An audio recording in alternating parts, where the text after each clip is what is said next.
Welcome to the Get Real Movies podcast. My name is Daniel Chadwick Schubert. I am your host, and this is episode 27, where we will be talking about the new release, Blue Moon. As always, when I'm not interviewing someone, and even sometimes when I am interviewing someone, Mason will be joining me as my lovely co-host, and it is wonderful to welcome you back, sir. Welcome. It is great to be back. Thanks for having me. And I don't blame you for not bringing me around when there are other people on the line. I understand it's kind of like letting the rabid dog out of the cage. You can't be too careful with that. Yeah. I just have to be a little careful who I introduce you to. We had a wonderful interview with Shoddy Barsh, but we might have scared her off a little bit as well. So I thought I had fun with her.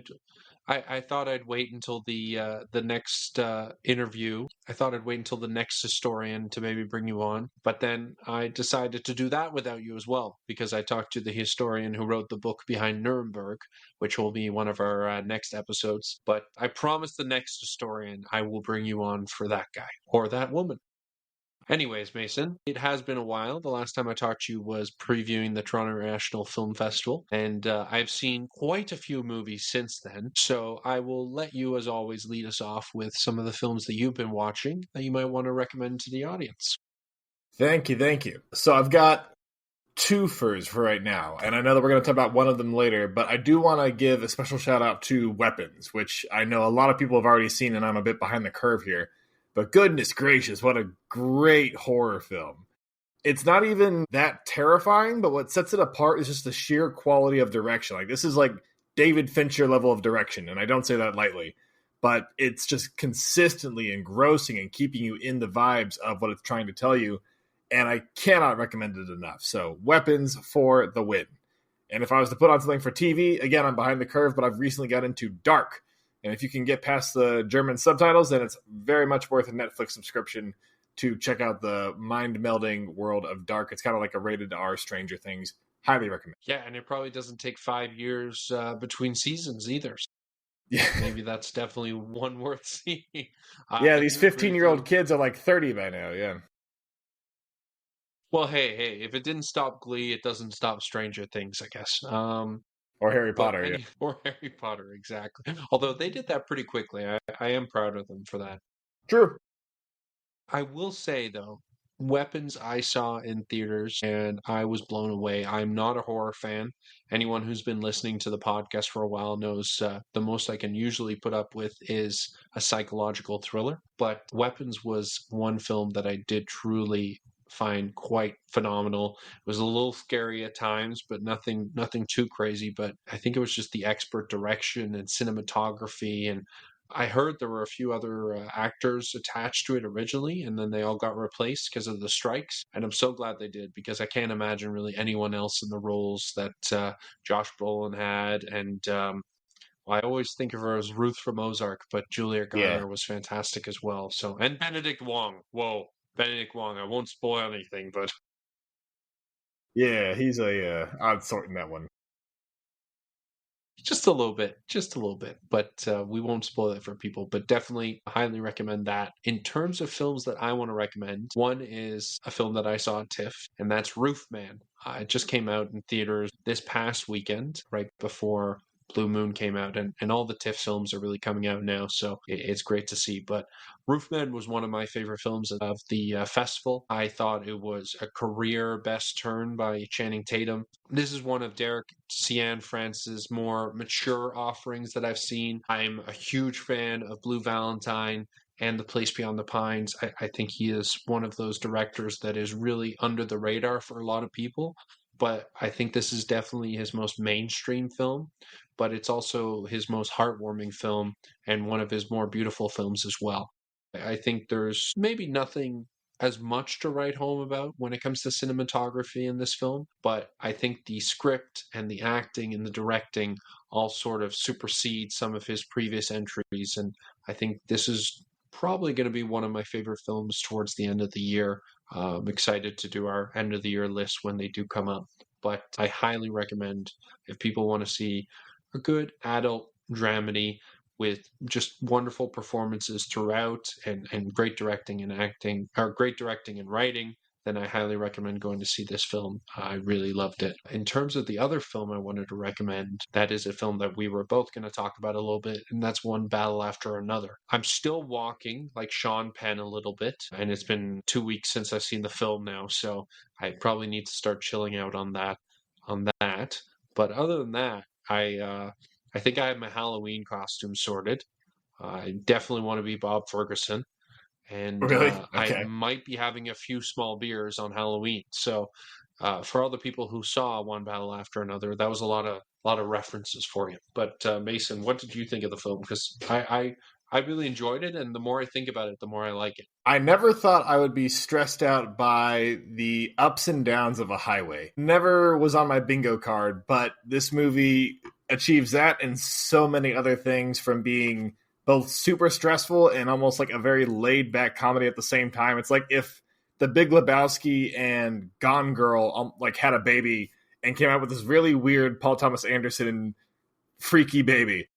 I think great performances overall, especially from Sean Penn, who, I mean, say what you will about Sean Penn, but I think he really knocked it out of the park with his kind of crazed soldier of what in his mind is vengeance and justice.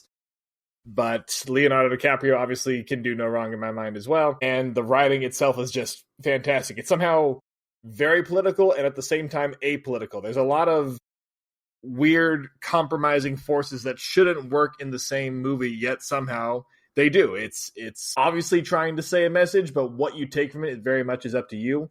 And I think that's very hard to get by, especially these days. So, I mean, really props all around for all performances, the writing, the direction. I mean, it's just absolutely fantastic. Very heavy contender for this year's award season. Yeah, I have no doubt. I think Sean Penn does a really good job here, and I wouldn't be surprised if he was in some of the conversations for Best Supporting Actor. I truly enjoyed the film. I thought Benicio del Toro was, for me, the shining star of the film. I Really? just loved it.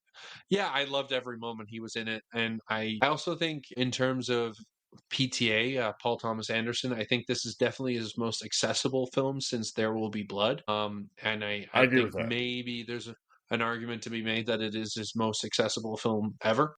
Because he does some strange things with his films that some people love and some people hate, and that's okay. And that's why I like him, because he takes a lot of risks. But I think that this film, I know it's not doing as great as people want at the box office, but it's also a 3-hour R-rated original film, and it has some serious star power behind it. But sometimes it's hard to get butts in the seats for that. So I think that this film definitely should have been made, and I'm glad it was. And I really enjoyed it. And at first, I was a little bit more muted about it than I thought I would be. I was thinking about it, and I thought it might be a few days before I was able to really figure out what I thought about the film. I think considering every time I drive on a road that has multiple hills on it, and I put on One Battle After Another's soundtrack, Johnny Greenwood, I think this film is obviously one that I quite enjoyed, and that's going to stick with me. So I am glad to recommend it to our audience. I think I read that this is actually the highest performing, or one of the highest performing PTA movies ever. Like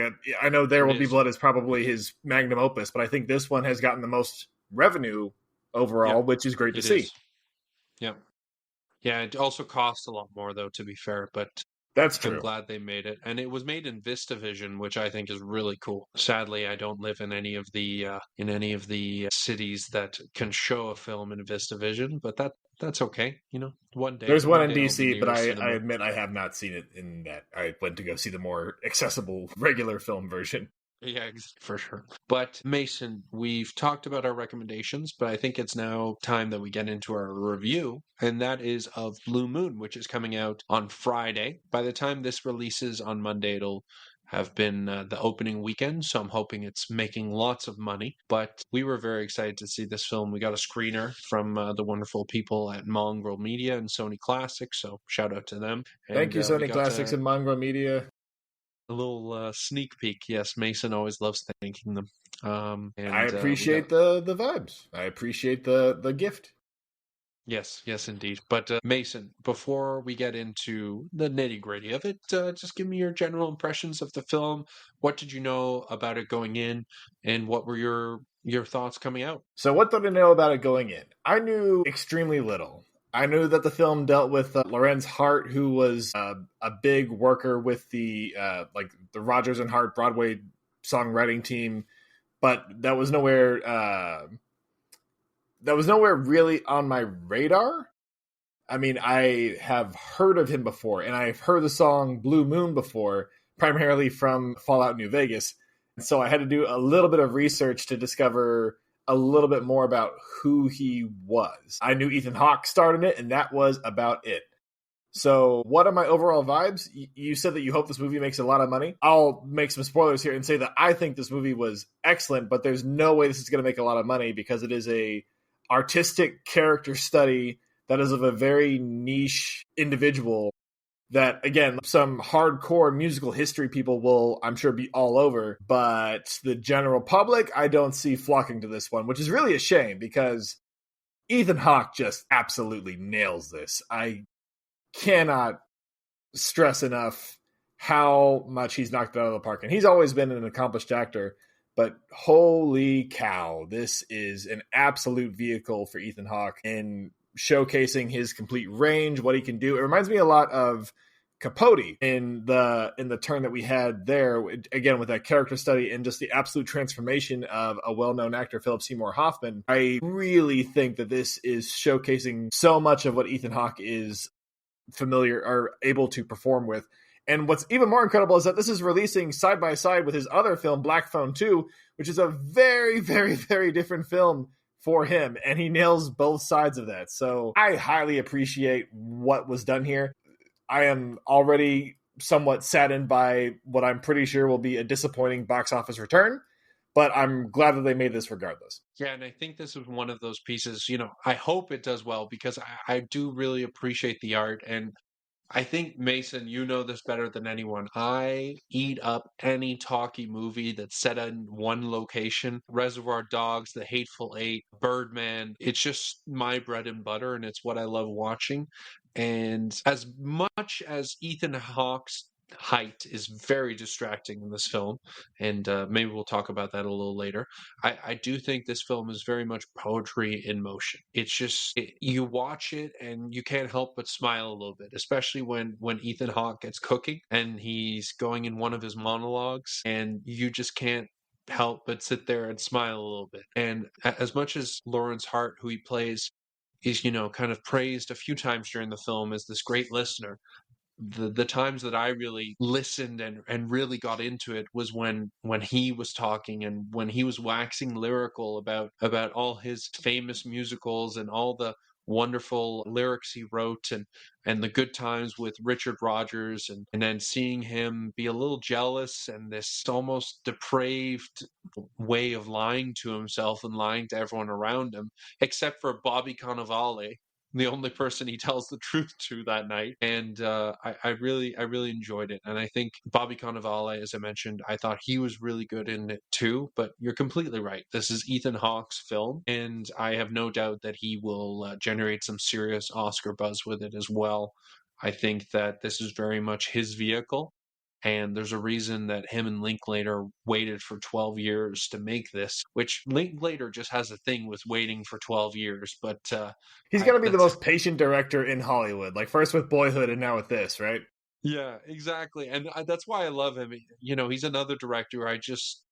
Anything he does, I'm there for. Everybody Wants Some becomes better and better movie in my mind each year that I watch it, and now I'll watch anything Linklater does. The Before trilogy is something that many people really love, and I think also ages incredibly well and tells such a great story about love.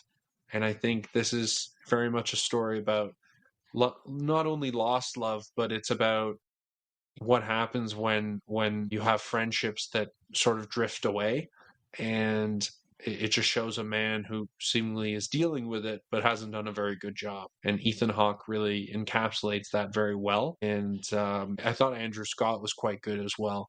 His Richard Rodgers was the opposite of Ethan Hawke's Lawrence Hart, but they played off each other really well. I know it was quite interesting to watch him being slightly uninterested in what Ethan Hawke, about what Lawrence Hart had to say, but still wanting to, be there and be a friend for him and help him out.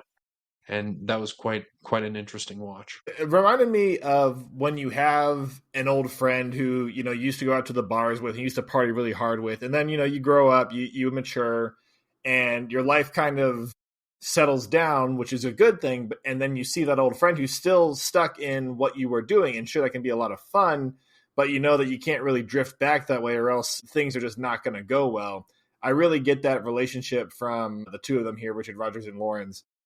So seeing Andrew Scott kind of play an understated role as Richard Rodgers, and seeing Ethan Hawke be the overtly charismatic and talkative and consistent, like you said earlier, Daniel, waxing poetry to his entire audience, it is a very interesting two sides of a coin where you can almost see how well they work together and why they come to conflict as well, because they're obviously such amazing creatives and their styles are so different, and that's their strength in working together despite all the pain that brings. I was consistently enamored with the way that Ethan Hawke delivered every single line of dialogue. Every single one I felt was, it wasn't off the cuff. It wasn't like him feeling it out. He thought through, in my mind, every single line of this script and gave personal meaning behind each line, and then finally let us, the audience, go along the ride with him.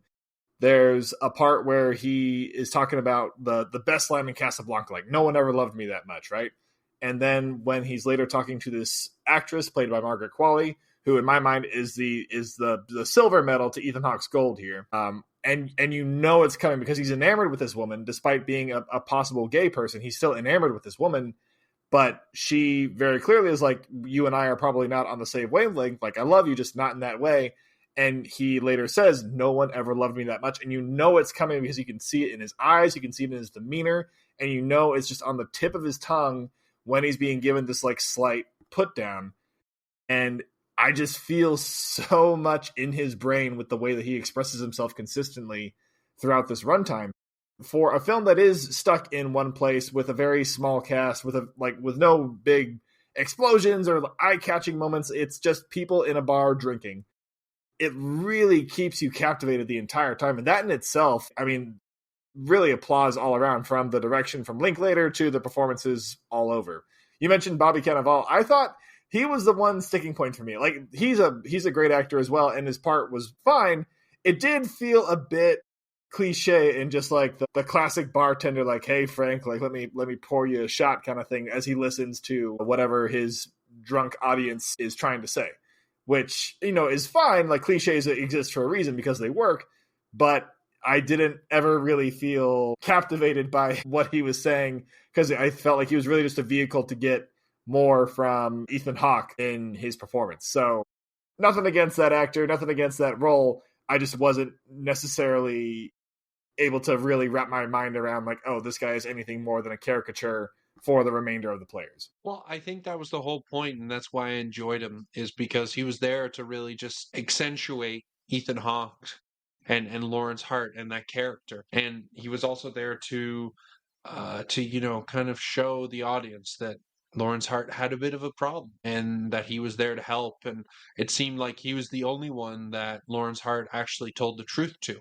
Whereas in everyone else, he was presenting almost a facade, who he actually was and how he was feeling. And I mean, at the start of the film, it clearly shows that there was a lot more going on inside of Hart than what we could see him presenting to us, the audience, and the rest of the people who were there at the bar celebrating the opening night of Oklahoma. And for people, we haven't really explained that, but this is set on the opening night of Oklahoma, Rodgers and Hammerstein, this huge hit, and Hart is feeling a bit of jealousy, just a tiny bit. I completely agree with Hart that Oklahoma is severely overrated. I'm from Oklahoma, but I cannot stand that musical personally. Well, you're allowed that opinion if you're from Oklahoma, I guess. It pains me to say this, but I've not seen the play, but I guess maybe it doesn't pain me to say that if that's how you feel. Yeah, I personally don't think you're missing that. Instead of movie reviews, let's just do musical reviews from now on. We'll make a huge pivot for this show from now on. Yeah, get real musical. Get real musicals? No, that doesn't sound good. Get real musical, like get real theater. Okay, but we can workshop it. Yeah, we can workshop it. It needs to feature Get Real. That's all I ask. Okay, we can discuss it. Yeah, Broadway will give us free tickets, right? And they'll fly me out to review. Yeah, we might need to lower our expectations on that one. Okay, you know what? I want to stick to movies, Mason, if that's okay. Again, we can discuss it. Okay, sounds good. But Mason, as we always do, instead of our usual out of 5 ratings or out of 10 ratings, what would you say this is? Is this a movie that you want to run to the theater to? Is this an unmissable film? Is this one that people can wait until it hits VOD? Or is this just a skip for you? All right, so hear me out on this one. I do absolutely believe that people should see this movie. They should run to see this movie. However, I personally would prefer to see it in a cozy home area versus the theater. And here's why. Because this really is a experience that you have to have with yourself, or at least with you and maybe someone close to you, because you need to do a lot of real introspection with this movie. And not to say you can't do that in a theater, but being in your own space, in your comfy zone where you're thinking about nothing except what's happening on screen, I think really is to the benefit of this movie. And so I, again, 100% believe that anybody even slightly interested in the past of musicals or the Rodgers and Hammerstein / Rodgers and Lorenz duos should see it. But I do think that being in your comfy place is the primary way to do so. Okay, no, that's not a controversial take. And I think it's a weird world now where I sometimes enjoy watching films at home more than I do in the theaters. And 18-year-old Dan would punch 27-year-old Dan right now. But films are becoming harder to watch in movie theaters, especially ones where you do need to focus. Because I've realized a lot of people, they can't seem to go 2 hours without checking their phone or without talking loudly during the whole thing. Audiences are getting worse. Like, public audiences are getting noticeably worse. And I don't have any like scientific proof to back that up, but I swear to goodness, it is very noticeable how hard it is to enjoy something that you pay like $20 for now. It's insane. Well, and movie tickets are much more, and audiences are becoming less focused and have less attention. And I think filmmakers in Hollywood seems to tailor to that rather than the opposite. But it was quite interesting because even at Toronto International Film Festival, people are now allowed to use their computers in press screenings while the movie is playing, or Why? allowed to be on their phones because, you know, it's working, you're working. And that Yeah, was bring a always the thing notepad that and I a loved. pencil. I know exactly, and that was the thing I always loved about film festivals is that these people at these screenings were film lovers, and they loved to be there and watching the films. And even that's changing now because a lot of these film festivals, they're pricing people out, or they're not pricing people out, but Ticketmaster is. It's a sad state, and I'm sure we could go into a long podcast about that. But I would tend to agree. I wouldn't say run to the theater for this one. I would say that it's definitely one that I would watch in theaters. If it was an art house theater or maybe a community theater, always go support your local community theaters, community 100%. cinemas, I guess, because we're talking about theater. We should probably specify. But yeah, I totally agree. If you are not able to watch it locally because it's not playing or it's only on for a week, then definitely still catch this when it comes out on VOD. It's an hour and 40 minutes, but it just whizzes by. And Linklater, he can do no wrong in my mind. One film that I didn't catch that he also did this year was Nouvelle Vague, which is all about the French New Wave of film, and it's all about the making of Breathless, the Jean-Luc Godard film. And so I'm very excited to see that as well. If it's close to as good as this film is, then I will be a very happy camper. So I highly recommend it. Truly enjoyed it, and Mason and I are agreeing again. So hell must have frozen over, and Indeed. this means that Mason must love Trap now. Mason?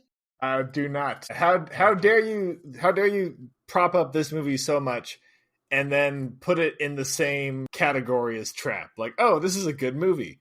You know what else reminds me of Blue Moon? Trap. Like, no. You are worse than the people using their laptops in these movie screenings, Jay. Well, hey, I didn't say that. I just remembered the last time we disagreed, and that was Trap. So That can't be the last time we disagreed. We disagree all the time. well, okay, that was the last time we disagreed vehemently. How about that? I see. Big word. I see. That is a good big word. That would be a Lorenz Hart word. That's it. That's a very poetic word. Yes, indeed. But Mason, thank you once again for joining me. I know we have a few movies we want to discuss for the rest of the fall season, and I've got some good interviews coming up as well. So I'm excited to share that with everyone. But as always, please lead us out, and I will see you very soon for our next review. Well, thank you very much. And if you, our wonderful listeners, want to disagree with Daniel vehemently, then maybe leave us a like and subscribe on that Spotify or anywhere else where you get podcasts. Be sure to check out the movie in theaters or in your cozy spot whenever this wonderful piece of poetry waxing is released. But till next time, I've been Mason. I've been Daniel. And we'll see you at the movies. Bye, y'all.